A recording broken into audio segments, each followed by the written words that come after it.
ఒక అన్‌కాన్షియస్ అబద్ధం వల్ల నేను అరుణాచలం వెళ్ళా అంటే నమ్ముతారా? శివుడు ఆజ్ఞ లేనిదే చీమైనా కుట్టదు అంటారు. అలానే అరుణాచలం వెళ్ళాలి అంటే మనం ఎంత అనుకున్నా శివుడు పిలుపుంటేనే వెళ్ళగలం అని కూడా అంటారు.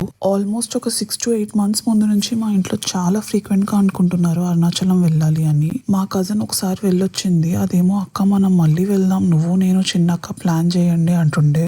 సేమ్ టైం మా డాడీ కూడా మన ఫ్యామిలీ 4 మెంబర్స్ ప్లాన్ చేయాలి అంటుండే. ఎంత అనుకున్నా ప్లాన్ లానే ఉంది కానీ ముందుకు వెళ్ళలేదు.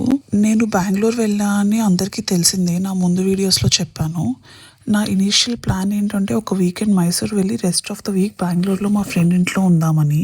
మా డాడీకి ఇన్ఫర్మేషన్ చెప్తున్నప్పుడు కాల్లో ఆల్ ఆఫ్ అ సడన్ నాకు ఎందుకో మా డాడీ వీక్ అంతా అక్కడ ఎందుకు వీకెండ్ వెళ్ళొచ్చే అంటారేమో అని భయం వేసింది. మా డాడీకి ఏదో ఒకటి చెప్పాలి అని ఆలోచించే గ్యాప్లో నాకు తెలియకుండానే నెక్స్ట్ వీకెండ్ కుదిరితే అరుణాచలం వెళ్తాను డాడీ, బెంగళూరు నుంచి దగ్గరే అని చెప్పేసా.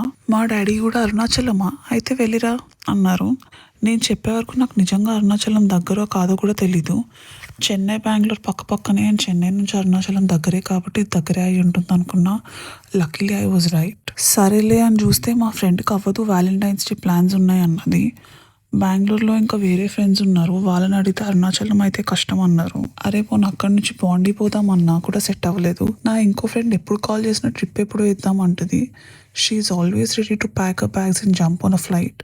తనకు కాల్ చేస్తే ఇంట్లో వేరే పూజ ఉంది, నీకు మాత్రం అరుణాచలం వెళ్ళాలి అని థాట్ వచ్చింది కాబట్టి ఆగకు వెళ్ళిపో సింగిల్గా అయినా అన్నది. బెంగళూరులో మా అన్నయ్యని అడిగా, తనకి అవ్వదు అన్నాడు. ఇంకా సరేలే చేసేదేం లేదు సోలోగానే వెళ్దామా అని ఆలోచిస్తుండే. అసలే సోలో ట్రిప్ ఎప్పుడు వేయలే అని కొంచెం భయం కూడా వేసింది. ఎవరో ఒక్కరైనా నో చెప్తే డ్రాప్ అయిపోయి మోసుకొని వైజాగ్ ఫ్లైట్ ఎక్కేద్దాం అనుకున్నా. మా డాడీ ఎప్పుడు చూసినా ట్రిప్ అంటే అబ్బాయిలు వస్తున్నారా, అబ్బాయిలు వస్తేనే సేఫ్టీ అది ఇది అని ఒక 100 క్వశ్చన్స్ వేస్తారు. అలాంటిది ఇప్పుడు సోలో అన్నా సరే ఏమనకుండా జాగ్రత్తగా వెళ్ళిరా అన్నారు. మా మమ్మీని ఎన్నిసార్లు సోలో ట్రిప్ వెళ్తా అన్న తంతా అంటది. ఈసారి సేమ్ జాగ్రత్తగా వెళ్ళిరా అన్నది. మా చెల్లేమో నన్ను తీసుకెళ్లకుండా నువ్వు ఒక్కదాన్ని వెళ్ళిపోతున్నావా అని అలిగొచ్చింది. ఆదిత్య అని అడిగితే నువ్వు కాన్ఫిడెంట్గా ఉంటే చాలు వెళ్ళొచ్చే అన్నాడు. నా మీద ఎక్కడ లేని నమ్మకం వాడికి. ఎవరు డైరెక్ట్గా నో చెప్పలేదు. సరే ఇంకా అని ధైర్యం చేసి సోలోగానే స్టార్ట్ అయ్యాను. నా ట్రిప్ ఎలా అయింది, దర్శనం ఎలా అయింది, అన్ని ఫ్యాక్టర్స్ ఎలా అనుకూలించాయి అని నెక్స్ట్ వీడియోస్లో చెప్తాను. Stay tuned.